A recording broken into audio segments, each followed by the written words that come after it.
भारत माता की, भारत माता की। भैया मंच पे जो जहाँ है वो इस उद्देश्य के साथ बैठ जाए कि इस बार गोपालपुर विधानसभा में कांग्रेस को बैठाना है। जल्दी बैठ जाओ, जो जहाँ वहीं बैठ जाओ। बोलिए, तन में ऊर्जा,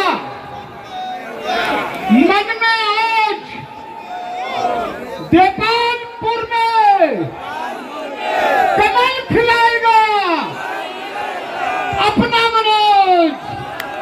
जरा एक बार जोरदार तालियां बजाइए मनोज पटेल जी, आप सबका अभिवादन कर रहे हैं। और बहुत ज्यादा ज्ञान की बात नहीं करूंगा इस मंच से। इस मंच पर आदरणीय गोपाल काका जी उपस्थित है, उमा नारायण काका जी उपस्थित है, गुमान सिंह जी, चिंटू वर्मा, हमारे बब्बी दरबार, ओम दांगी जी और उपस्थित बहुत सारे अनेक कार्यकर्ताओं को दोनों हाथ जोड़कर प्रणाम करता हूं। और मित्रों, मोदी जी जब इस देश के प्रधानमंत्री नहीं थे मनोज भैया, मैं जबकि एक बात बताना चाहता हूं आप सब मित्रों को। मित्रों, जब इस देश के प्रधानमंत्री मोदी जी नहीं होते थे और उस समय यदि लोकसभा का चुनाव समाप्त होता था तो उस समय का प्रधानमंत्री फिर भले ही वो मनमोहन सिंह जी हो, राजीव गांधी हो या जवाहरलाल नेहरू जी हो, लोकसभा का चुनाव खत्म होता था और पता लगता था कि प्रधानमंत्री जी आज किसी रोजा इफ्तार पार्टी के अंदर रोजा तोड़वा रहे हैं, या फिर पता लगता था कि आज प्रधानमंत्री महोदय किसी मजार पर जाकर चादर पेश करेंगे, या फिर पता लगता था कि आज फला जुम्मे की नमाज में प्रधानमंत्री जी शरबत बांटेंगे। किंतु इस देश ने पहली बार देखा कि लोकसभा का चुनाव समाप्त हुआ और इस देश का कोई प्रधानमंत्री बाबा केदारनाथ में धूमी जमा रहा है। इस देश ने पहली बार देखा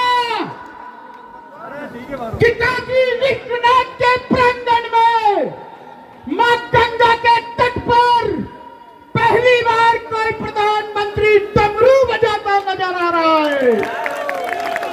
और इस देश ने पहली बार देखा। और मित्रों, याली बात में आप सबका विशेष समर्थन इसलिए चाहूंगा कि हम सब लोगों ने, हमारी पहले वाली पीढ़ियों ने मंदिर टूटते हुए देखे, मंदिर लूटते हुए देखे, किंतु हम खुद नसीब है कि इस देश का कोई प्रधानमंत्री रामलला के मंदिर का भूमि पूजन कर रहा है।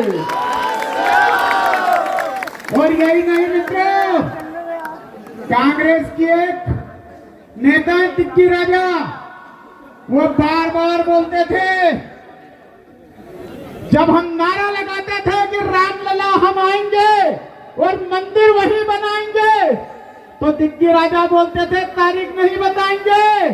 मैं इस मंच से तारीख बता रहा हूं, 14 जनवरी से 25 जनवरी के बीच में हम सब रामलला के दर्शन करेंगे। और मित्रों, अभी जब मैं गांधीनगर से गोपालपुर आ रहा था मनोज भैया, तो हाथों से जैसे ही अपन आगे निकलते हैं तो जो पहला पेट्रोल पंप राइट हैंड पे पड़ता है, वहां पे एक गड्ढा मिला। उसके बाद जब मैं यशवंत सागर का ब्रिज जैसे ही क्रॉस किया तो वहां पर दूसरा गड्ढा मिला। कुल मिला के गोपालपुर आते आते मुझे 3.5 गड्ढे मिले।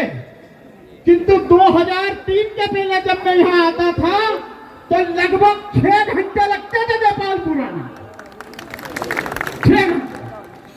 क्योंकि कभी मूड होता था कि यार बेटवा होके चलते हैं, कभी लगता था कि हाथों धोके चलते हैं। यहाँ पर जितने लोग आज उपस्थित हैं, ये माहौल तो 2003 में भी नहीं था जो आज है।